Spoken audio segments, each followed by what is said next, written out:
সংবাদ সবাইকে স্বাগত জানাচ্ছি। আমি ফিরোজ তোহা। শুরুতেই সংবাদ শিরোনাম। বাংলাদেশের সর্বশেষ গুরুত্বপূর্ণ আপডেট সংবাদে আপনাকে স্বাগত। শুরুতেই সংবাদ শিরোনাম, পরে বিস্তারিত। শুরুতেই জানিয়ে দিব, আওয়ামী লীগ নেতার নেতৃত্বে হামলা, গুলি, বিএনপির অফিস ভাঙচুর। নড়াইলের কালিয়ায় বুড়িখালী গ্রামে আধিপত্য বিস্তারকে কেন্দ্র করে বিএনপি লোকজনের উপর গুলিবর্ষণ এবং কুপিয়ে জখমের ঘটনা ঘটেছে।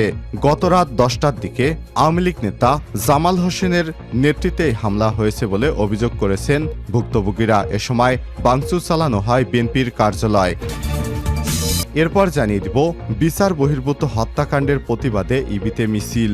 সম্প্রতি ঢাকা বিশ্ববিদ্যালয় এবং জাহাঙ্গীরনগর বিশ্ববিদ্যালয়ের শিক্ষার্থী কর্তৃক দুইজনকে পিটিয়ে হত্যার প্রতিবাদে ইসলামী বিশ্ববিদ্যালয়ে ইবিতে মিছিল করেছে সাধারণ শিক্ষার্থীরা। জানিয়ে দিব, সাবেক মন্ত্রী এবং এমপিদের বিরুদ্ধে প্রায় 750 মামলা, 6 জেলায় এখনও মামলা হয়নি। এদিকে দলের শৃঙ্খলা ফেরাতে স্মার্ট অ্যাকশনে তারেক রহমান। আগামী সপ্তাহে 3 জেলায় সমাবেশ করার সিদ্ধান্ত। শেখ হাসিনা সরকারের পতন ঘটাতে দীর্ঘ 1.5 দশক ধরে রাজপথে সোচ্চার ছিল বিএনপি। সেই আন্দোলনের নেতৃত্বে ছিলেন দলের চেয়ারপারসন বেগম খালেদা জিয়া এবং ভারপ্রাপ্ত চেয়ারম্যান তারেক রহমান। এবারে জানাবো, ডক্টর ইউনূসকে মামলা দিয়েছিল জেলে রাখার জন্য, বললেন মির্জা ফখরুল। ঠাকুরগাঁওয়ের জনসভায় বিএনপির মহাসচিব মির্জা ফখরুল ইসলাম আলমগীর বলেছেন, অন্তর্বর্তীকালীন সরকারের প্রধান উপদেষ্টা অধ্যাপক ডক্টর মোহাম্মদ ইউনূসকে সম্মাননা দেয়া হয়নি, মামলা দিয়েছিল তাকে জেলে রাখার জন্য। এবং সর্বশেষ জানিয়ে দিব, যুক্তরাষ্ট্রের আদালতে বিচারককে প্রকাশ্যে গুলি করে হত্যা। যুক্তরাষ্ট্রের কেন্টাকিতে লেসার কান্টি কোর্ট হাউসে বিচারককে প্রকাশ্যে কয়েক রাউন্ড গুলি করে হত্যা করা হয়েছে। এই বিচারকের নাম কেভিন মুলিনস। ঘটনাস্থলেই তার মৃত্যু হয়েছে। কেন্টাকি অঙ্গরাজ্যের পুলিশ এসব তথ্য জানিয়েছে, খবর বিবিসির। বিচারককে হত্যার ঘটনায় লেসার কান্টি শেরিফ শাওন স্টিফেনকে 43 গ্রেপ্তার করা হয়েছে। পুলিশ জানিয়েছে, বৃহস্পতিবার 19 সেপ্টেম্বর ওই বিচারকের সঙ্গে আদালতের মধ্যেই তর্কাতর্কিতে এক পর্যায়ে তাকে গুলি করে হত্যা করা হয়। তবে এর পেছনে কী কারণ রয়েছে তাৎক্ষণিকভাবে তা খুঁজে পায়নি পুলিশ। প্রিয় দর্শক, এতক্ষণ শুনছিলেন সংবাদ শিরোনাম, এবারে বিস্তারিত। তবে তার আগে বন্ধুরা, অনুরোধ থাকবে এই সংবাদটিতে একটি লাইক দিন। এই চ্যানেলে আপনি নতুন হয়ে থাকলে আমাদের সংবাদটি দেখতে দেখতে চ্যানেলটি সাবস্ক্রাইব করে রাখুন।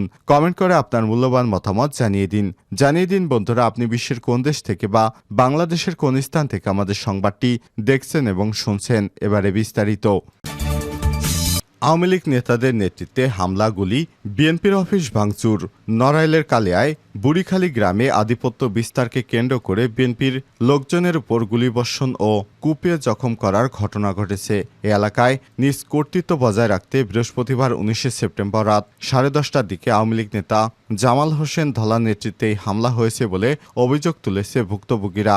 এ সময় ভাঙচুর চালানো হয় বিএনপির কার্যালয়ে। এই ঘটনায় গুলি এবং টেটাবিদ্ধ দুইজনকে নড়াইল সদর হাসপাতালে প্রাথমিক চিকিৎসা দিয়ে উন্নত চিকিৎসার জন্য খুলনা মেডিকেল কলেজ হাসপাতালে নেওয়া হয়েছে।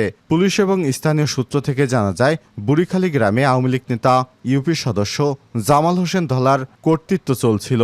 আধিপত্য বিস্তারে সম্প্রতি গ্রামের মাকসুদ শেখের নেতৃত্বে বিএনপির লোকজন সংগঠিত হয়। এতে উভয় পক্ষের বিরোধ শুরু হয়। চলমান বিরোধের এক পর্যায়ে বৃহস্পতিবার গ্রামে বিএনপির একটি অফিস উদ্বোধন করা হলে দুই পক্ষের মধ্যে উত্তেজনা বেড়ে যায়। পরে রাতে বুড়িখালী 3 রাস্তার মোড়ে ধলার নেতৃত্বে আগ্নেয়াস্ত্র এবং দেশীয় অস্ত্র দিয়ে হামলা হয়। এতে আমিনুর গাজী নামে একজনের শরীরের বিভিন্ন স্থানে গুলিবিদ্ধ হয় এবং হাতে টেটাবিদ্ধ হয় হেকমত গাজী নামে আরেকজনের। এ সময় আহতদের উদ্ধার করে নড়াইল সদর হাসপাতালে নিয়ে গেলে উন্নত চিকিৎসার জন্য খুলনা মেডিকেল কলেজ হাসপাতালে রেফার করা হয়েছে।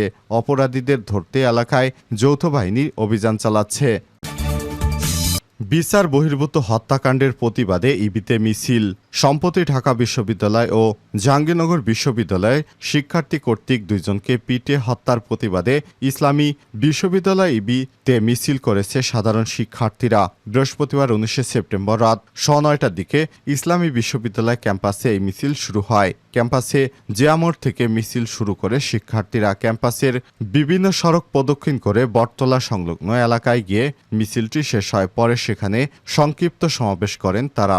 সমাবেশে শিক্ষার্থীরা বলেন, ঢাবিতে তোফাজ্জেল নামের একজন ভারসাম্যহীন যুবককে পিটে হত্যা করার পূর্বে তাকে ঠান্ডা মাথায় খাওয়ানো হয়। এই ঘটনা যারা ঘটিয়েছে তারা মধ্যযুগীয় নৃশংসতাকেও হার মানিয়েছে। আমরা এই ঘটনার তীব্র নিন্দা এবং প্রতিবাদ জানাচ্ছি। এই ঘটনায় জড়িতরা যদি সামান্যজ্ঞ হয়, এমনকি প্রধান উপদেষ্টা হয়, তবুও তাদের দ্রুত সময়ের মধ্যে শাস্তির আওতায় আনতে হবে। শিক্ষার্থীরা আরও বলেন, মব জাস্টিসের নামে যারা দেশের বিভিন্ন জায়গায় হত্যাকাণ্ড চালাচ্ছে তাদেরকে নৈরাজ্যকর পরিস্থিতির দিকে ঠেলে দেওয়ার অপরাধে ছাত্র জনতা আবারও রুখে দাঁড়াবে। আমরা অন্তর্বর্তীকালীন সরকারের নিকট এসব ঘটনা থামানোর দৃঢ় আহ্বান জানাচ্ছি। সাবেক মন্ত্রী এবং এমপিদের বিরুদ্ধে 750 মামলা। ছাত্র জনতার অভ্যুত্থানে শেখ হাসিনা সরকারের পতনের পর এখন বিচারের মুখোমুখি হতে যাচ্ছেন ক্ষমতাচ্যুত মন্ত্রী, সংসদ সদস্য, আওয়ামী লীগের বিভিন্ন পর্যায়ের নেতাকর্মীরা। সুনির্দিষ্ট নানা অভিযোগে এরই মধ্যে সারা দেশে 741টি মামলা করা হয়েছে। এসব মামলায় আসামির তালিকায় আওয়ামী লীগ সভাপতি, পদচ্যুত প্রধানমন্ত্রী শেখ হাসিনা, দলের সাধারণ সম্পাদক ওবায়দুল কাদের সহ বিদায়ী মন্ত্রিপরিষদের প্রায় সব সদস্যই রয়েছে। ঢাকা বিশ্ববিদ্যালয় এবং ঢাকার বাইরে বিভিন্ন মামলায় আসামি রয়েছে সংসদে আওয়ামী লীগের 14 দলীয় জোটের সাবেক সংসদ সদস্য, এমপি। তবে চেয়ারম্যান জিএম কাদের এবং মাসুদ উদ্দিন চৌধুরী ছাড়া এখনও আসামির তালিকার বাইরে আছেন জাতীয় পার্টি এবং এর অন্যান্য এমপিরা। বিভিন্ন মামলায় সাবেক মন্ত্রী, এমপি, আওয়ামী লীগ এবং এর অঙ্গ সহযোগী সংগঠনের গুরুত্বপূর্ণ নেতা, শীর্ষস্থানীয় পেশাজীবীদের নাম উল্লেখ ছাড়াও বিপুল সংখ্যক নেতাকর্মীকে অজ্ঞাত আসামি করা হয়েছে। ছাত্র আন্দোলনে হামলাগুলি এবং নৃশংস হত্যাকাণ্ড কিংবা হত্যাকাণ্ডের অভিযোগ ছাড়াও অনেকের নামে হত্যা চেষ্টা, অর্থ পাচার, অবৈধ সম্পদ অর্জন এবং বিস্ফোরক আইনে মামলা দায়ের করা হয়েছে। খোঁজ নিয়ে জানা গেছে, বিগত 3টি সরকারের মন্ত্রী এবং আওয়ামী লীগের এমপিদের বিরুদ্ধে কমপক্ষে 741টি মামলা দায়ের করা হয়েছে। এদের মধ্যে রাজধানীতেই মামলা হয়েছে 227টির অধিক, বাকি 514টি মামলা হয়েছে অন্যান্য জেলাগুলোতে। এসব মামলার ভিতরে শেখ হাসিনার নামেই 227টির অধিক মামলা দায়ের করা হয়েছে। দলের শৃঙ্খলা রোধে স্মার্ট অ্যাকশনে তারেক রহমান। শেখ হাসিনা সরকারের পতন ঘটাতে দীর্ঘ 1.5 দশক ধরে রাজপথে সোচ্চার ছিল বিএনপি। সেই আন্দোলনের নেতৃত্বে ছিলেন দলের চেয়ারপারসন বেগম খালেদা জিয়া এবং ভারপ্রাপ্ত চেয়ারম্যান তারেক রহমান। আন্দোলন সংগ্রামের নানা ধাপ পেরিয়ে গত জুলাই আগস্টে ছাত্র জনতার সফল অভ্যুত্থানের মধ্য দিয়ে গত 5 আগস্ট পদত্যাগ করে ভারতে পালিয়েছে শেখ হাসিনা। আওয়ামী লীগ সহ অনেকের আশঙ্কা ছিল শেখ হাসিনার পদত্যাগের পর দেশে চরম নৈরাজ্যকর পরিস্থিতি সৃষ্টি হতে পারে। কেউ কেউ ধারণা করছিলেন চাঁদাবাজি, প্রতিশোধমূলক হিংস্রতায় মেতে উঠবে বিএনপির নেতাকর্মীরা। তবে হাইকমান্ডের কঠোর অবস্থানের কারণে ব্যাপক মাত্রায় বিশৃঙ্খলা পরিস্থিতি সৃষ্টি হয়নি। তারপরেও বিএনপি এবং এর অঙ্গ সহযোগী সংগঠনের নাম ভাঙিয়ে কেউ কেউ নেতিবাচক কর্মকাণ্ডে জড়িয়েছে। তবে যার বা যাদের বিরুদ্ধে শৃঙ্খলা বা দখলদারিত্ব জড়িত থাকার ন্যূনতম সম্পৃক্ততা রয়েছে তাদের ব্যাপারে তাৎক্ষণিক শাস্তিমূলক কঠোর ব্যবস্থা নিয়েছে দলের ভারপ্রাপ্ত চেয়ারম্যান তারেক রহমান। এরই মধ্যে 2 শতাধিক নেতাকর্মীকে বহিষ্কার করা হয়েছে। দুষ্কৃতকারীদের আইনের হাতে সোপর্দ করার আহ্বান জানিয়েছে অঘোষিতভাবে সারা দেশে দলের ভেতরে শুদ্ধ অভিযান শুরু করেছেন তারেক রহমান। প্রতিদিনই বক্তব্য, নতুনত্ব, একের পর এক বাস্তবমুখী সাংগঠনিক সিদ্ধান্ত নিচ্ছেন তিনি। আগামী 3 জেলায় সমাবেশে বক্তব্য দেবেন তারেক রহমান। তার সব পদক্ষেপ অন্তর্বর্তীকালীন সরকারের জন্য সহায়ক হবে বলে দলটির নেতাকর্মীরা মনে করছেন।